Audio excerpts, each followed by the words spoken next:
dont la quantité filtrée va dépasser les quantités de réabsorption au niveau tubulaire. Les principaux exemples sont les chaînes légères d'immunoglobulines kappa ou lambda au cours des myélomes à chaîne légère et une myoglobine au cours des rames de myélose. Il s'agira donc d'une protéine de quantité variable avec un très faible pourcentage d'albumine.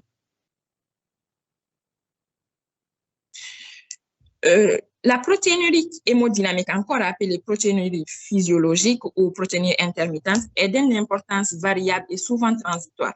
Elle va s'observer dans les circonstances accompagnant une hypersécrétion d'angiotensine 2 ou de noradrénaline et lors d'une augmentation de la pression veineuse rénale, telle que l'insuffisance cardiaque, une thrombose de la veine rénale.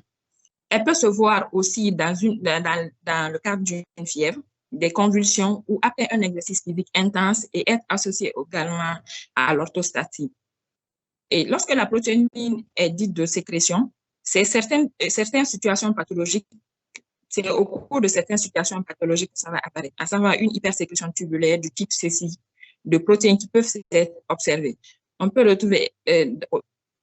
retrouver par exemple dans une protéine de Tams-Horsfeld dans les néphrites tubulo-interstitiels.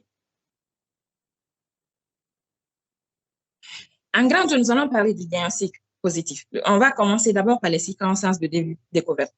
Habituellement, la protéinurie est découverte au cours d'un examen systématique lorsqu'on réalise une bandelette urinaire. Mais à part cet examen systématique, on peut aussi le découvrir dans le cadre d'un tableau symptomatique au cours d'une exploration d'un syndrome œdématique en rapport avec un syndrome néphrotique ou un syndrome néphrique aigu ou au cours d'exploration d'une hypertension artérielle. Parfois également, ça peut être aussi au cours d'un bilan d'une maladie dégénérative, à savoir un diabète ou une amylose ou inflammatoire, un lupus ou une angine. Dans ce cadre, le patient est déjà connu porteur de cette symptomatologie. Il est en cours d'identification ou de surveillance.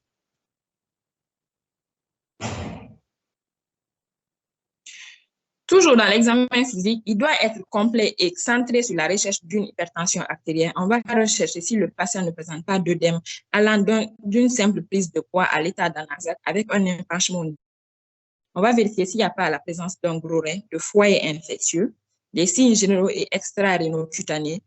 On va faire un examen neurologique complet. Au niveau pulmonaire aussi, on fait un examen ORL, digestif, qui va généralement nous orienter vers une maladie ou toute autre maladie susceptible de faire une rétention au niveau du rein.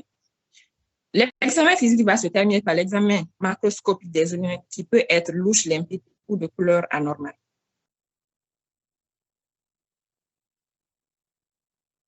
Toujours dans le diagnostic positif, il faudrait d'abord faire une détection de la protéine. Et pour faire cette détection, il faut d'abord quantifier la fuite protéinique urinaire. On le fait en faisant l'examen par le test des bandelettes urinaires.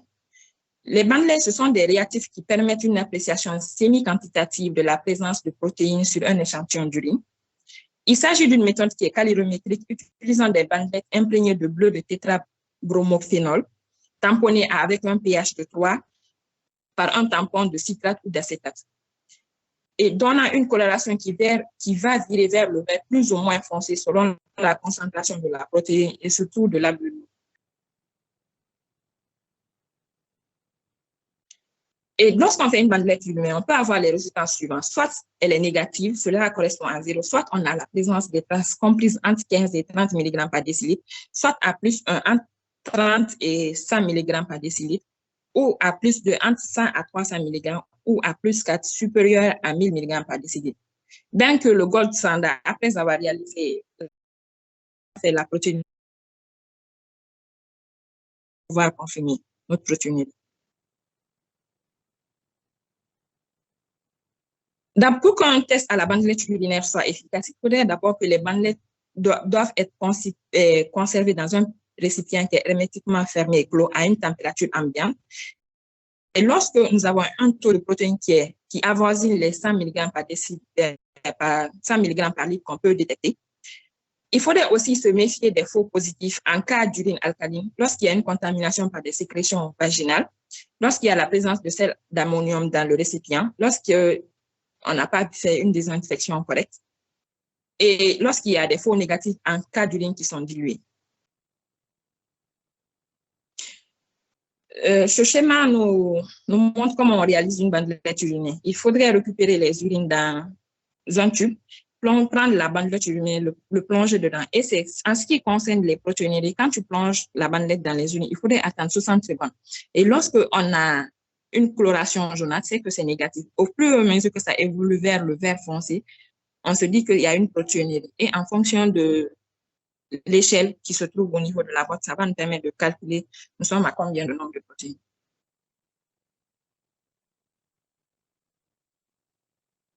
Après avoir fini de faire une bandelette urinaire, il faudrait forcément confirmer la présence de protéinurie en réalisant la protéinurie des 24 heures. Et lors de cette protéinurie des 24 heures, lors de cette protéine des 24 heures, ça va nous permettre non seulement de dépister lors d'un examen par la bandelette urinaire qui devait être confirmé par un dosage de la protéine de 24. Cet examen va nécessiter la présence, doit se faire généralement, bon, ça doit se faire au labo. D'abord, le dosage de la protéine doit être fait sur les urines de 24 heures. Elle va permettre une quantification précise grâce à plusieurs méthodes de dosage, à savoir la calorimétrie après précipitation de réaction de burette, après fixation de colorant, le bleu de Comassi, le vert de bromocréron ou le néphélétrémie laser. Il faudrait bien expliquer aux patients les méthodes de prise. Il faudrait bien expliquer aux patients comment il faudrait recueillir les urines des 24 heures. On doit l'expliquer que le matin, à son réveil, il doit d'abord vider sa vessie. C'est après avoir vidé sa vessie le matin qu'il doit utiliser un tube propre qui est stérile, si on peut se le permettre. Il recueille toutes les urines de toute la journée jusqu'à son réveil le lendemain. Quand il se réveille le lendemain et qu'il finit de mettre les urines dans le tube, il va le fermer hermétiquement et le conduire au niveau du labo. Et lorsque le résultat arrive au labo, on va avoir un résultat qui est estimé soit en milligrammes ou en grammes par 24 heures. Et il peut exister une protéine qui est pathologique si le dosage des protéines est inférieur à 150 mg ou 0,15 mg par 24 heures.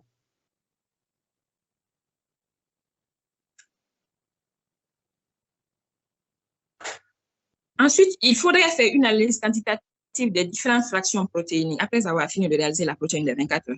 L'intérêt de cet examen, c'est souvent considérable. Ça va nous permettre d'avoir la nature des protéines urinaires qui vont refléter très souvent le type de l'atteinte rénale. Les méthodes électrophorétiques qui vont séparer les protéines en fonction de leur charge ou de leur poids et évoquent une protéine tubulaire ou une protéine de cause glomérulaire. On va également faire l'immunoélectrophorèse qui va préciser la sélectivité d'une protéine et de dépistage par un paraprotéine myélomateuse. On va aussi faire un dosage spécifique de nombreuses protéines, à savoir les chaînes kappa, bêta-globines, les lysosomes, les albumines.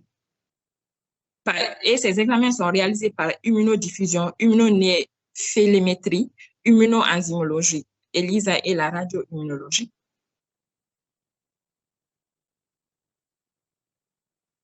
Toujours dans le diagnostic positif, au niveau de la paraclinique, on va réaliser l'examen du sédiment urinaire à la recherche d'une hématurie, d'une leucocyturie ou un silène, notamment hématique. On étudiera aussi la forme des hématies, la présence d'érythrocytes crénélés plaide en faveur d'une atteinte glomérulaire. Il faut aussi rechercher une infection urinaire en faisant un SCBU. À la biochimie, on va faire la natrémie, la kaliémie, les protéidémies avec profil électrophorétique, une mesure de la créatinémie, de l'azotémie, un dosage du complément et un ionogramme sanguin. Le diagnostic différentiel d'une protéine ne s'oppose pas. La protéine est un signe, donc il n'y a pas de diagnostic différentiel.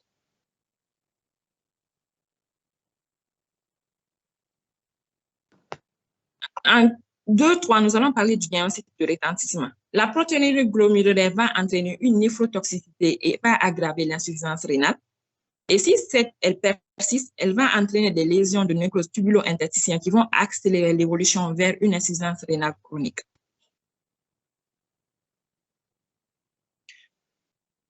En 2 cas, nous allons parler du diagnostic étiologique. Et là, le diagnostic étiologique va d'abord commencer par les données cliniques et on va faire l'anamnèse. Dans l'anamnèse, on va rechercher d'abord les antécédents personnels. Si le patient n'a pas fait récemment une infection